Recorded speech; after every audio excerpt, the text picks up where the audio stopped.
community spirit, that people are helping one another, that people are exposed to one another, people are aware that there are opportunities to do stuff with other people and to be aware of the other players that are in the city and to strengthen those players.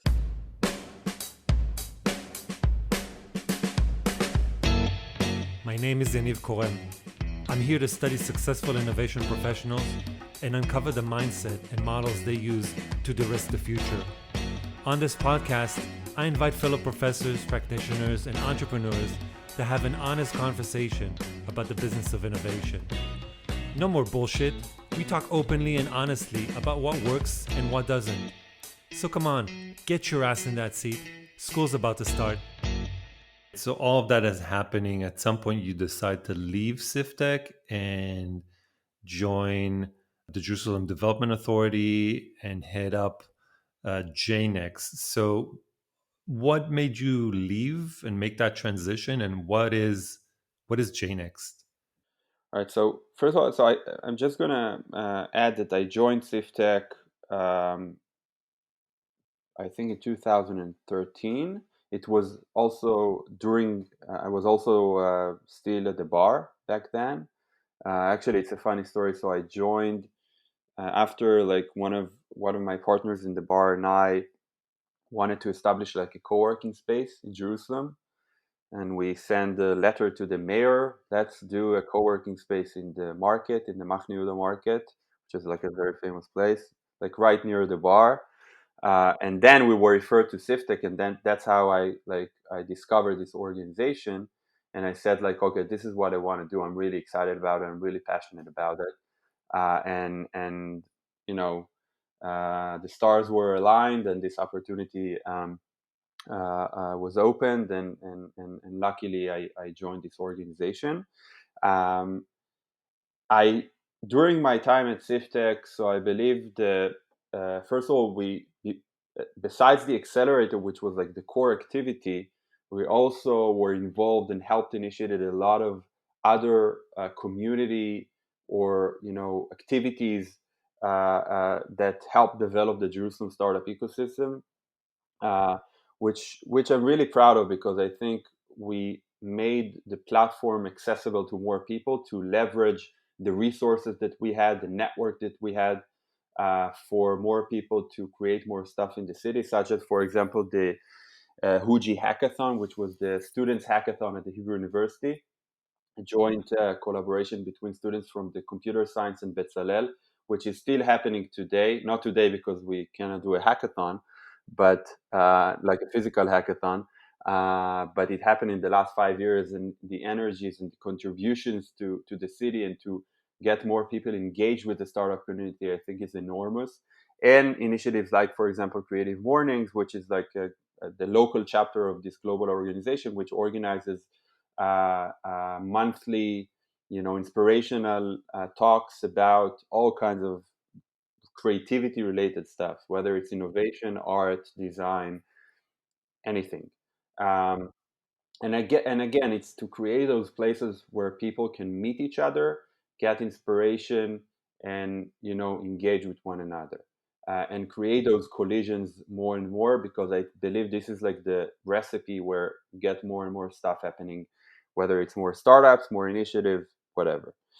So I decided to leave SIFTEK after 4.5 years when I was there. Um,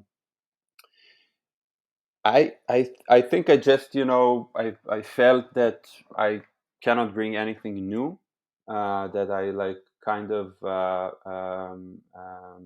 did everything that I wanted in this organization, and there were more stuff that happening in the city, and I felt like I'm not the right man to continue. And also, I said like, okay, I might want to do impact in other places.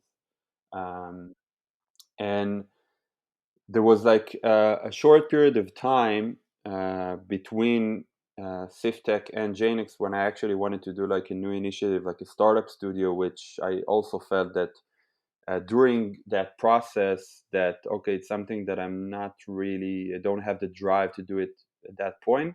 And then again, luckily, and in coincidence, this position at JNext was open.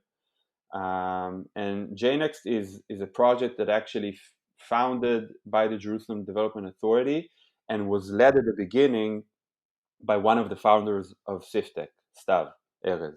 So JNext was started actually a lot because of SIFTEK and the other stuff that happened in the city back then. And the Jerusalem Development Authority, I'm going to start with that. The Jerusalem Development Authority is a very interesting organization. It's something that only the city of Jerusalem has in Israel. It's like a governmental municipal project, which is funded by the government, and it aims to drive the economic development of Jerusalem. Jerusalem is one of the poorest, if not, I think, the poorest city in Israel, and the most diverse, most multicultural, with a lot of conflicts among its populations, and a lot of economic and economic and a lot of economic challenges. The Jerusalem Development Authority deals with a wide array of stuff related to economic development, not just entrepreneurship and innovation, also tourism, and infrastructure, and a lot of stuff. But it has a specific department, I would say, that deals with how do we create like a knowledge-based cluster that will drive the economic development of the city forward and will create more high-paid, high-quality jobs in the city. And until 2012-13, the JDA, the Jerusalem Development Authority, did have an agenda regarding attracting, high tech to Jerusalem. But it was mostly in the scope of, providing financial grants and creating infrastructure, industrial high tech zones in the city. Right. For multinational corporations For primarily, I guess. multinationals, it was a lot about biotech. Jerusalem is really strong in biotech, um, but this ecosystem and startup community mindset was not really around. And when SIFTEK and organizations like Made in Jerusalem and more started to evolve from the bottom up, um, the JDA actually shifted their efforts and focus and embrace that idea of, okay, let's be more ecosystem development driven. um, and they started and then they decided to establish JNext. And the idea of JNext is to create a city program that will develop and strengthen the startup ecosystem by supporting the startup mindset in the city, I guess, supporting the infrastructure the startups need in order to start and grow here, and create a more enabling environment for the startup community to grow in. So the first thing that was like new is to provide, for example, grants and financial support for accelerators. So SIFTEK, for example, got a grant from the JDA. And other accelerators as well. Um, they also invested a lot in community meetups and hackathons and all those stuff which I think is really really important. And by the way, the cost effectiveness, I think, is like you invest really, I think, small amount of money and you get a lot of impact, I think, on the other end, which is sometimes hard to measure, by the way, because it's intangible. But I believe it's something that if you take the qualitative approach, it creates a lot of impact on the city and on the ecosystem development. So I decided to join JNext again from the mindset of I wanted to still, I felt that like it's still itching me, the topic of the startup ecosystem development in Jerusalem. I'm a Jerusalemite, born and raised. So Jerusalem is like really in my heart. Um, and it's something that I felt like, okay, it's something that I wanna, wake up in the morning and continue to work on. So I joined JNext. The um, position there is really interesting, challenging, because it's totally different from all my previous experience of, being involved in an initiative that you are starting or joining at its early stages, to be in an, established organization, a government organization with bureaucracy, with, regulations, uh, when you're not like necessarily the decision maker. um, and I guess it's like really challenging, but also I learn a lot from the experience there. Right.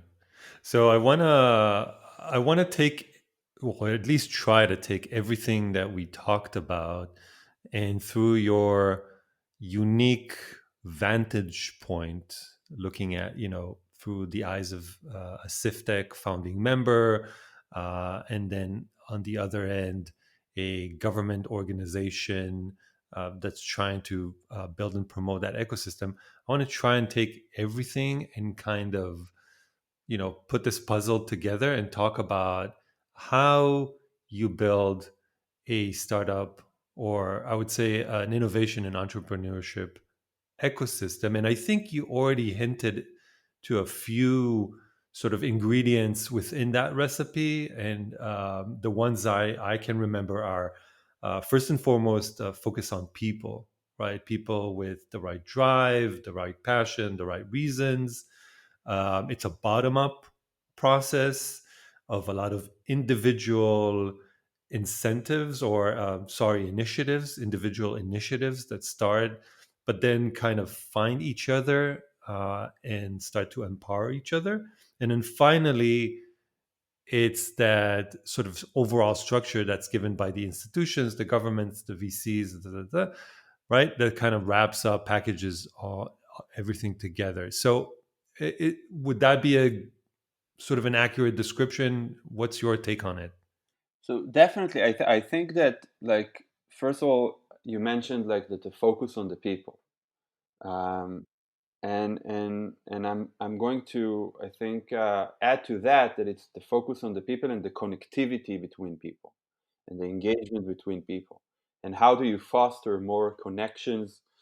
um, and again, I guess it's going back to this, like, community, even cliche, okay, but like this community, the community spirit, that people are helping one another, that people are exposed to one another, that people are aware that there are opportunities to do stuff with other people, and to be aware of the other players that are in the city, and to strengthen those players.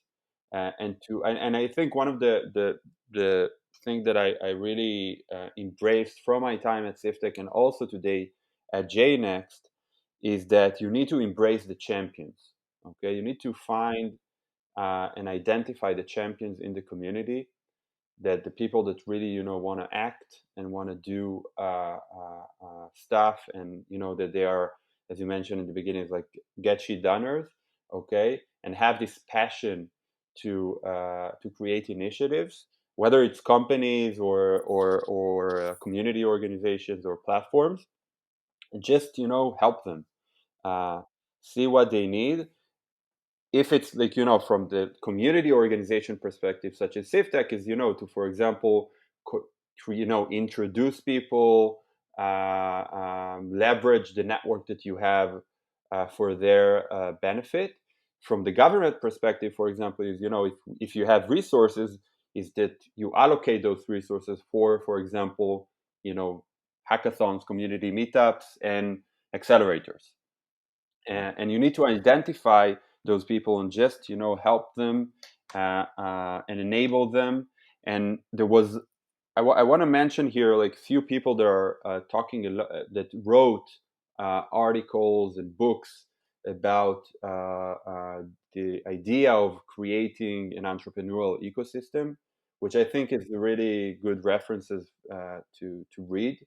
First of all, there is Brad Feld, which is a very important persona around the topic of startup communities. So he wrote a book about startup communities and about his experience from Boulder, Colorado. He was, I think, one of the founders of Techstars as well, and he's an investor. And he like created this idea of the Boulder thesis, okay, of like what worked in Boulder that the world can now embrace around building startup community, and he has like this few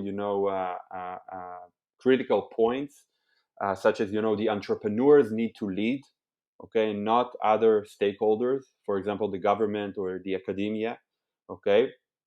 Those other players need to feed, to be the feeders of the ecosystem, and to support, to help, to enable, and all that.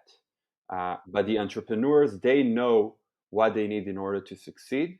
Okay, they know the needs, the challenges, the opportunities of what it's like to start a startup. So they set the tone, they set the needs, and all the other organizations need to listen carefully and work together in order to help them achieve their goals. Again, it's a relationship. It's not like they do their stuff alone. It's something that you work together on.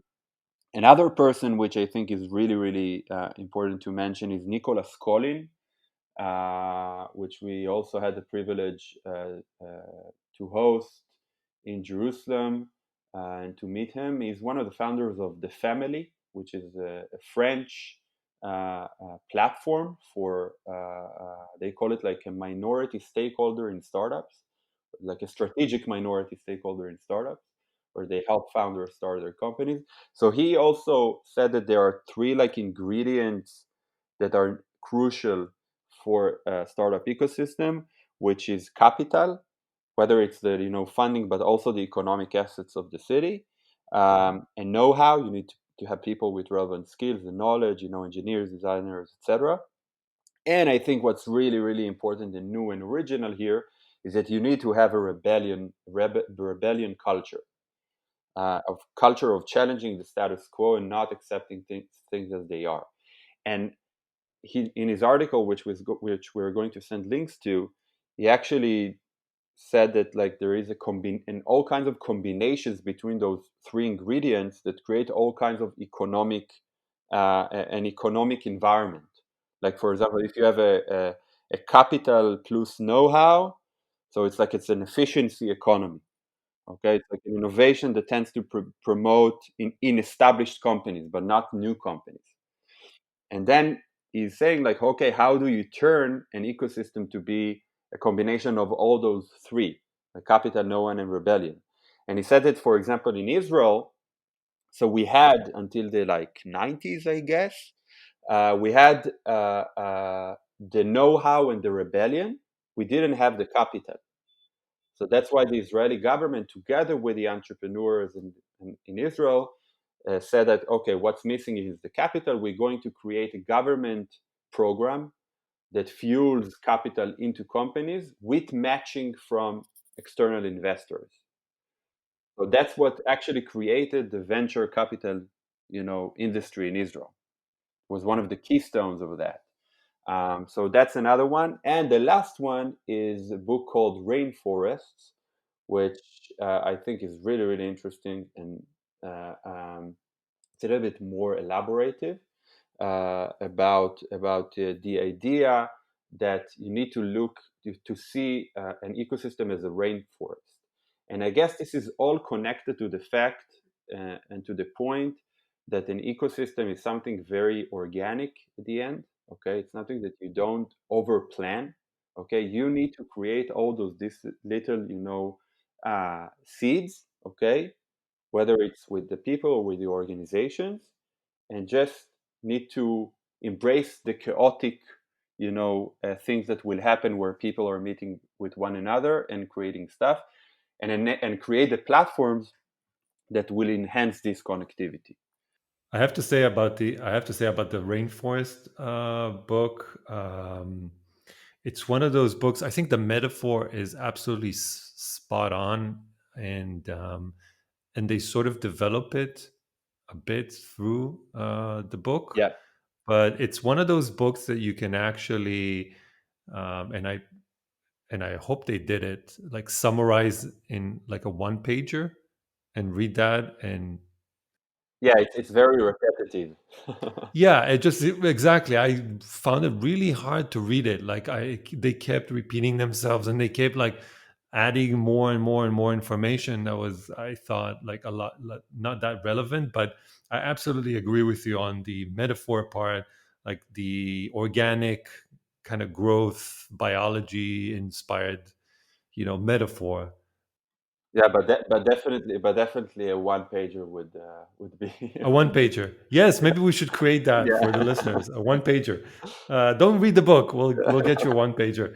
I want to add two more things in there, which I think were key ideas. And what you said is one, generosity, and I'm speaking from the perspective of the government, or the, let's call them the institutions. There's like this generosity mindset where you said, don't try to overpower what's happening. Don't try to control, which is typically, what government or institutions try to do, right? To kind of force things to work in the way that brings them the biggest, or the most ROI. So that generosity mindset, be very generous in what you give and what you can provide. And also, don't think about it as a zero sum game. It's not like, right? It's not like the institutions win and the entrepreneurs lose, or vice versa. It's like it's a win. Like everyone needs to win. You might not win. It's kind of like what's it called? The Nash equilibrium, right? It's not like one party wins and the other loses. It's like everyone wins less. But here I actually think that like where you have more collaborations, definitely everyone wins more, and we see that. I have to say, but like in terms of the generosity, that there are like it's not like everything is happy happy joy joy. Okay, there are conflicts, there are situations where you see this tension. Okay, uh, but I guess I can say that, for example, in Jerusalem, I believe that the approach that the JDA, from the beginning, actually, was taking was really, I think, important in terms of how they divide the resources, like, and for what. But there is like sometimes tensions and this balance of power of who decides what and who leads and all that. But I think at the end of the day, everybody is pretty much aligned that okay, we're working on the same mission. Yeah. But conflict, misalignment, conflict sometimes is a good thing. It's an opportunity to, re-examine what you're doing and realign. Definitely, definitely. So I'm going to add those links that you mentioned in the show notes. If people want to know more about you, about SIFTEK, about JDA, JNext, what's the best way to do it? So JNext is jnext.org.il. SIFTEK is siftek.co, but actually they are now also in an interesting part of the revolution. So we'll see where this is leading. So they are now like we're back at the Hebrew University, and we'll see what happens next. Oded, thank you so much for being on the show. Really appreciate it. Thank you so much, Yaniv. And I wanted to thank you for all what you gave to SIFTEK during the time we worked together. I really had a great Yaniv time was there. one of the best mentors. I don't remember how we met each other. It was through Yal, right?